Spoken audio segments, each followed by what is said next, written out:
What's up, you guys? It's Matt here. Welcome back to another video. Now, some people might find my price prediction to be reasonable, and I've stated where they go in my mind for many different positions. But some people might think it's a little bit absurd, right? Especially people that aren't heavily invested into the crypto market, or if they are, they really only believe in maybe a couple of plays, some on the more utility side, or ones that have been around for the longest time side, and others that are just invested in the meme coins and think the crypto market is all about buying and selling very, very quickly. Um, there's a lot of life and a lot of big cryptocurrencies that are going to have huge utility in the future. One of those is XRP. XRP will be worth more than a lot of people think.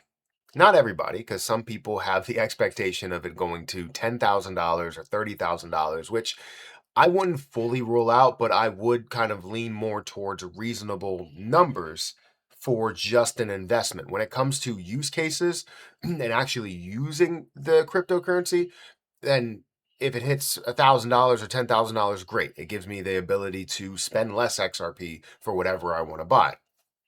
But for right now, we want to focus on realistic expectations, price predictions that may be a little bit less reasonable, but not as unreasonable as, $100,000 per coin. So, in this video, I want to take you through my price prediction for XRP. It is not really a timeline, so don't expect me to go XRP will reach $10 tomorrow or next month or next year. It is price predictions primarily based on just the price, not a timeline. And that's what I hope you gain from this, is that it's not a given that it's going to happen immediately or it's going to happen in a given amount of time. It's about it happening in general. So before we get started, make sure you guys hit the like button, hit that subscribe button, and hit the notification bell for more of these videos. Also, if you want to check out my link for today's video sponsor, iTrustCapital, please do so. The link will be at the top of the description as well as the comment section. iTrustCapital allows you to buy, sell crypto, gold, silver, but allows you to do it in a special way with a unique account that you don't get with a traditional exchange. A traditional exchange, if you decided to make or you made $50,000 in a Bitcoin capital gains, right? You would then have capital gains tax of 7,000-ish, $500. If you use one of iTrustCapital's Roth IRA, you will have $0 in capital gains tax. And that's because you are using it towards your retirement. It's going along, you're making money throughout the process and holding that account, no matter if you buy, sell, or whatever you do with it. As long as you don't take it out of the Roth IRA, you are free of taxes when you reach retirement age. iTrustCapital is offering something that exchanges do not offer, and I honestly think it's pretty great. I'm currently contributing to a Roth IRA, and I hope that I can gain a ton in the crypto market, a ton more than what I gain in my traditional, Roth IRA, let's say, in the stock market and investing into the S&P 500 and whatnot. So anyways, make sure you guys check out the link down below for iTrustCapital. Thank you for sponsoring this video, but let's go ahead and dive into the context of this video. Now, XRP is not my favorite position, but it is the one that I've invested the most money into, that I believe in the most when it comes to use case.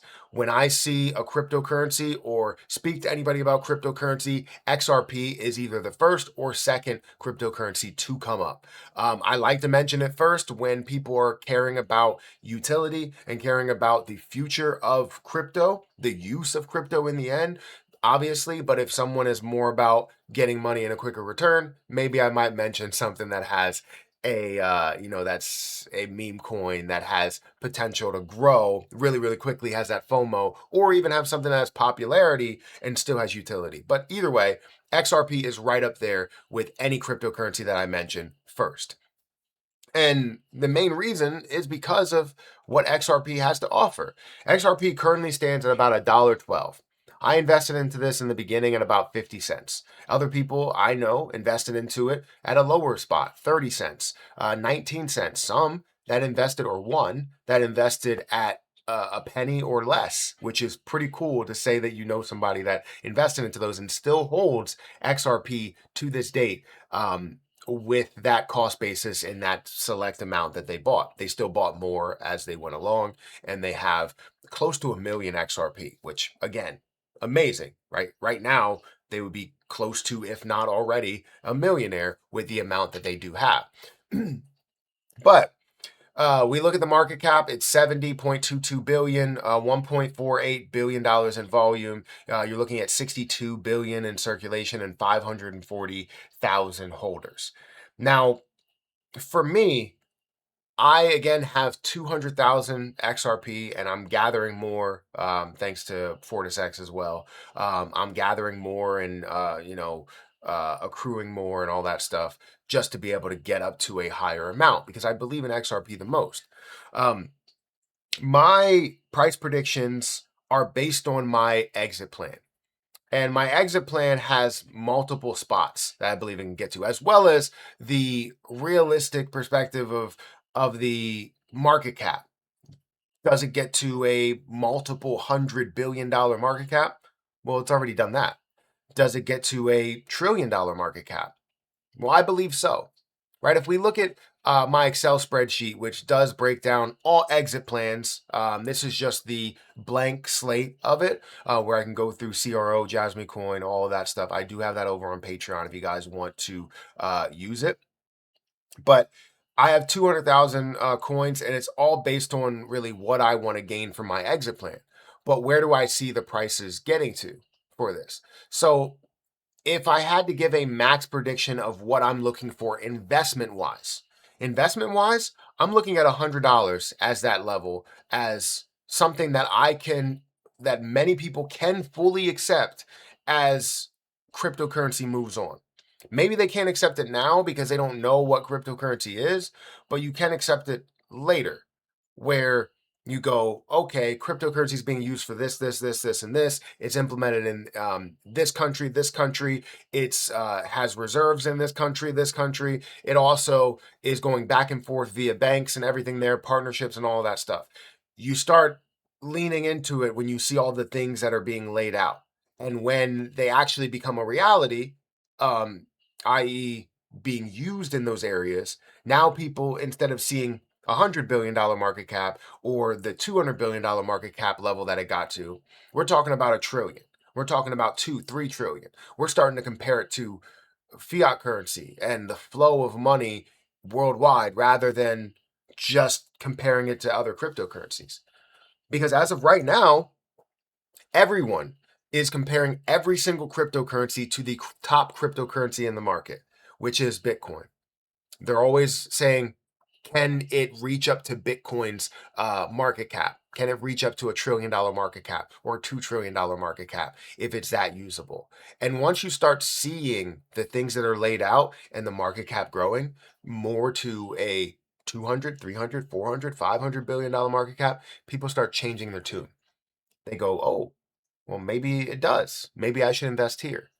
But you invested a little bit too late, as we're looking to see a lot of these gains for the people that have it at a $70 billion market cap or less. It already has reached a $3.65 price, a $200 billion market cap level. It's already reached there, right? $3.50, $217 billion market cap. Almost $4, we're looking at a $248 billion market cap, right? $5, a $310 billion market cap. I know it can get to these prices. So my exit plan is as follows, which again goes into more of the price prediction. $5.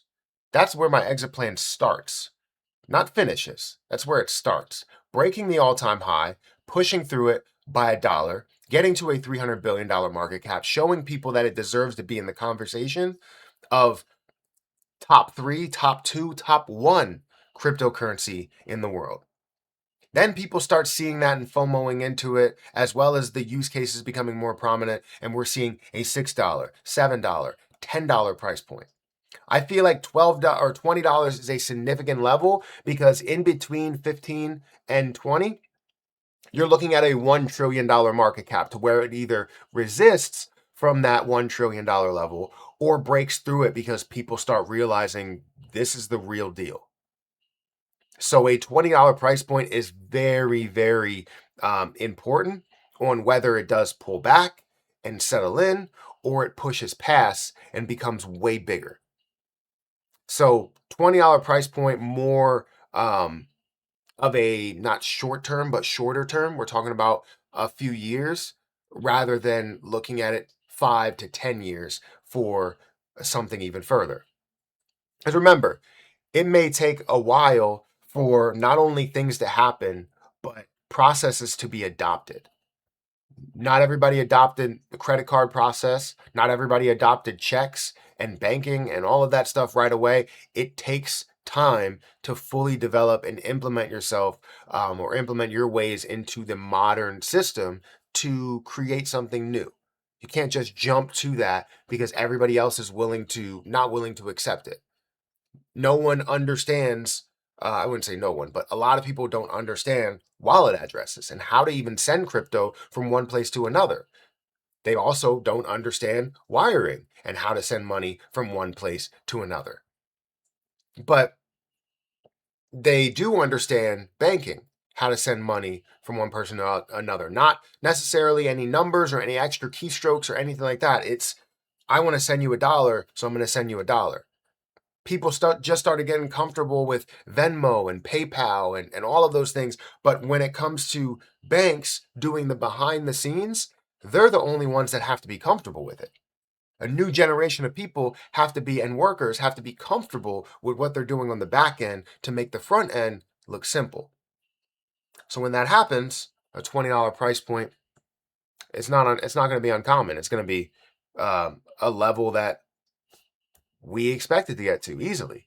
A $30 price point, $40 price point, $50 price point is not something I'm going to go, this is unreasonable. Right now, you may say, oh, Bitcoin's at a $1 trillion market cap. It went to a max of a $2 trillion market cap. XRP is not going to get to a $50 price point at a $3 trillion market cap. It's not going to do it. That's what you're going to say. And then when it does, you're going to say, oh, well, now I see it. Now I can see it getting to even higher $1 trillion market caps. I can see it getting to a $4 or $5 trillion market cap. I can see Ethereum making its way up to $1 trillion. You can see Bitcoin back up to $2 trillion. You can see XRP worth more than Bitcoin. Eventually, you'll say that. Right now, maybe not so. But I see that within the future of this position. That's why my level of $100 is more reasonable than you think. Even if all of the supply was introduced, which I don't think it will be, because I think we'll have reserve, and when reserve does happen, that's going to be a bigger picture item to push this a lot further and be worth a lot more because countries are holding it as a reserve, as the country is using it in their circulation of cash or currencies. It's going to be interesting. Very, very interesting. But right now, we sit back with a $1 price point, different things that are happening in the back end, and partnerships and development and conversations and governmental conversation, banking conversations, all of those things that lead to higher and higher prices, higher and higher market caps. So I say all this just to tell you that my exit plan starts at $5. My significant point is between $15 and $20. My level of how much I want to gain or how much I want to get to for not my max investment, but investing in general, right? When it comes to my forever balance and my ultra long-term balance, it may not be impacted by this price. But what I want to see in my more shorter term is anywhere from that $20 mark to $100. That's the price range, which is multiple trillions of dollars of a market cap. That's my price prediction. Now, I know this doesn't include any charts or any technical analysis here because we're in uncharted territory. We're in uncharted waters. Why try and chart out what the projection of something truly is going to be? I mean, I could, when it's places we haven't been to, and a lot of places, a lot of prices that people don't believe in. So can't really go any further from there. So anyways, let me know what you think about this, guys. Hit that like button, hit that subscribe button, hit that notification bell for more of these videos. Comment down below with your comments, positively or negatively. It doesn't really matter. Also, if you want to check out my link for iTrustCapital, please do so. That link is at the top of the description as well as the top of the comment section. But I'm going to get out of here and I'll catch you guys in the next one. See ya.